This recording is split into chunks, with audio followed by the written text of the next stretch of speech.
So hello guys, कैसे हैं आप सब। मेरा नाम दक्ष। स्वागत करते हैं आपका एक नई वीडियो में। तो आज की ये वीडियो होने वाली है यक्षिणी एंटिटी के ऊपर, जो कि केरला का एक रियल इंसिडेंट है, जो कि 4 दोस्तों के ग्रुप के साथ हुआ था। जी हाँ। तो उन चारों में से एक का नाम अमर था, एक का नाम था अंकित, एक का नाम माधव और एक का नाम राकेश।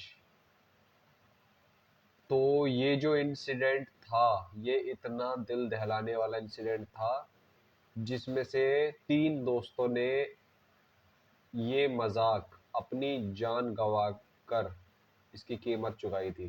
जी हाँ। तो गाइस, चलिए शुरू करते हैं। तो ये इंसिडेंट स्टार्ट होता है केरला के एक छोटे से गांव का था, जिसमें 4 दोस्तों का ग्रुप अपनी छुट्टियों में गांव गया हुआ था। उसका गांव था राकेश का, पर लेकिन वो अपने बाकी के 3 दोस्तों के साथ अपने गांव गया था। तो वो जब वहां पर गया तो वो उसका मतलब ऐसे चाचा का घर था। उसके दादाजी थे, वो दादाजी एक्सपायर हो गए थे, तो उसके बाद वो चाचा के नाम कर दिया था।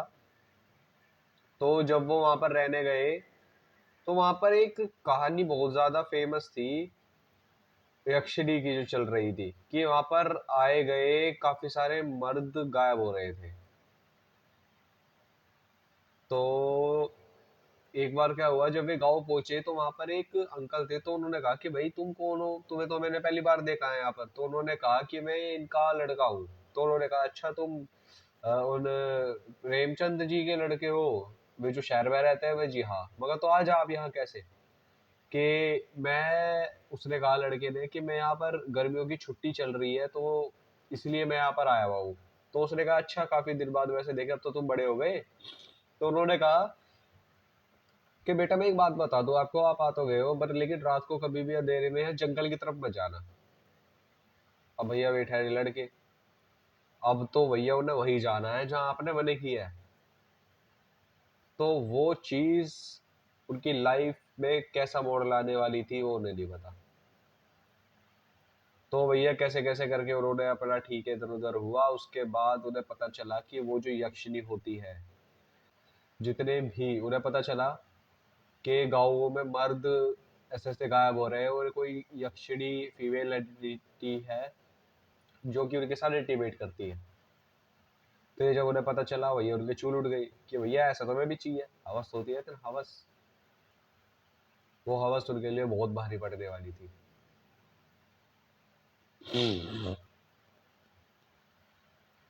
तो वो इंतजार करते हैं रात होने का। तो वो रात को चारों दोस्तों के साथ वे जाते हैं। और क्या होता है कि वे जब जाते हैं, वे दारू पिए होते हैं, दारू की बोतल में साथ लेके जाते हैं। तो वो चिल्लाते हैं, ओ यक्षिणी कहाँ है, अरे यार हमें भी थोड़े से मजे दे दे। इस तरीके से वो बदतमीजी करते हैं वहां पर जाकर, जो कि करनी नहीं चाहिए। फिर जब वो मतलब आती नहीं, कुछ ऐसी चीजें नहीं होती, तब वे और ज्यादा बदतमीजी, उसे उकसाने के लिए, उसे बुलाने के लिए, वो एक पेड़ पर जाके टॉयलेट कर देते हैं, जो कि उसका घर होता है। तो उसके बाद उस जंगल की हवा बदल गई, उसे अजीबो गरीब सी आवाजें आने लग गई। तो वो जो राकेश था, उसके कान में आवाज आई, कुछ केरला भाषा में आई। तो वो राकेश बोला अपने माधव से कि माधव क्या मेरे कान में घुसर घुसर कर रहा है। तो माधव ने कहा भाई मैंने तो कुछ घुसर घुसर घुसर नहीं की। नहीं, अभी अभी तूने मेरे कान में कुछ कहा।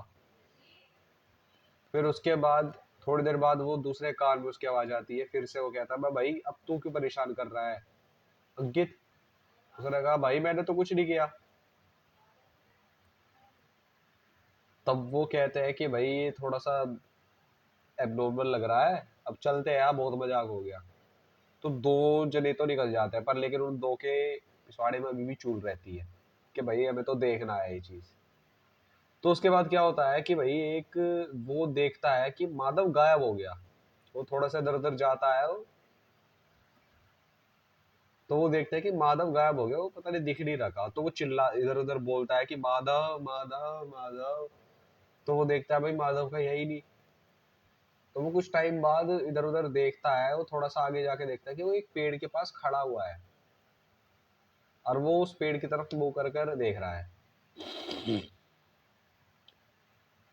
और उस पेड़ के पीछे से वो देखता है कि एक येलो कलर की लाइट बहुत तेज ब्राइटनेस के साथ निकल रही है, और उसके पीछे से एक लड़की, खूबसूरत लड़की, गोरी लंबी, वेल मेंटेन फिगर के साथ, बढ़िया, कि वो इस दुनिया की लगी नहीं रही ऐसी, वो पेड़ के पीछे से आ रही है।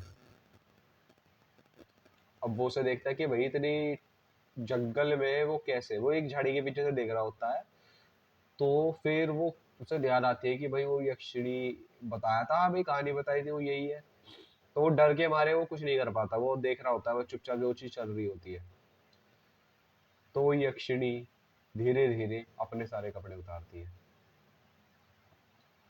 फिर उसके बाद जो उसका दोस्त होता है माधव, वो उसके कपड़े उतारती है और उसके साथ इंटीमेट करने स्टार्ट करती है, और वो दूर दूर से देख रहा होता है।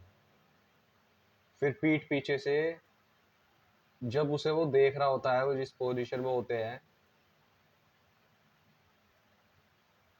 वो उसे किस कर रही होती है।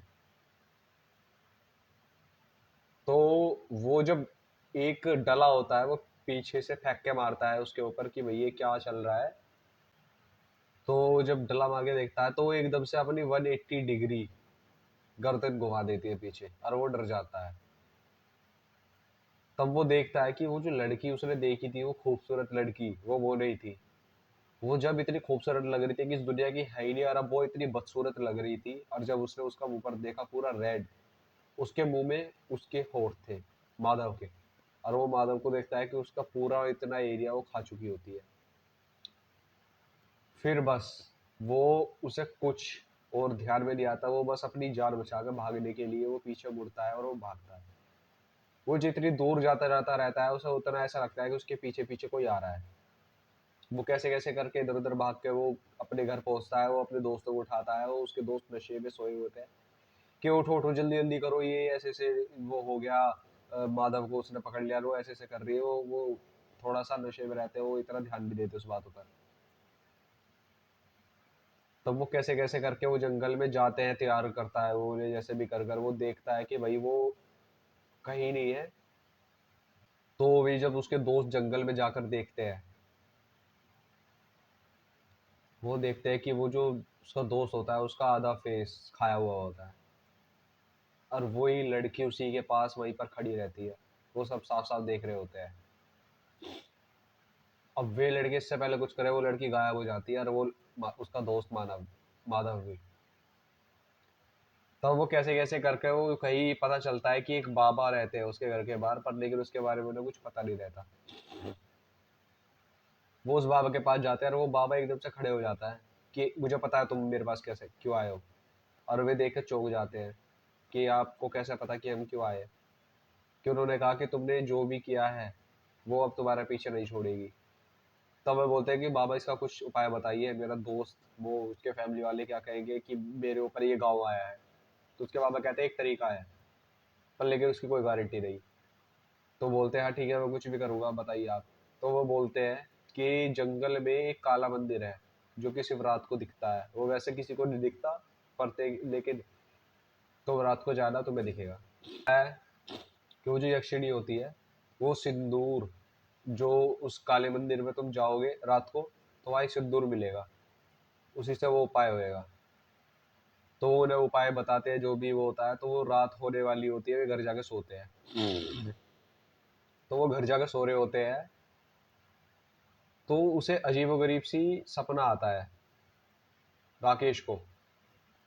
तो वो राकेश को ऐसा सपने में दिखता है, वो अपने दोस्तों को उठा रहा है, उसके दोस्त उठ रहे ही नहीं कि उठो उठो, अरे यार वो देखने जाना है, वो अपने दोस्त को हमें बचाना था, और तुम सो रहे हो।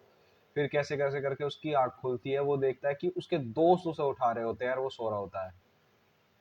तब उसकी आंख खुलती है, ठीक है ये सब चीज वो शायद एक माया जाल था। वो जैसे जैसे करके मंदिर में जाते हैं, उसका उसे जंगल में जाते हैं और वे देखते हैं कि हाँ भी मंदिर है। वो उस मंदिर में देखते हैं कि उसका दोस्त बादाम वहीं पड़ा होता है और उसकी दीवार पर बहुत सारे अलग अलग आदमियों की तस्वीरें बनी होती है। और वो कैसे कैसे करके जो उसके बाबा का बात ध्यान आती है वो सिंदूर उठाता है और वो यक्षिणी आ जाती है। वो यक्षिणी एक प्रहार से उसका सारा सिंदूर वो गिर जाता है और वो बहुत जोर जोर से उसके मंदिर के बाहर से अजीबोगरीब सी आवाज आने लगती है।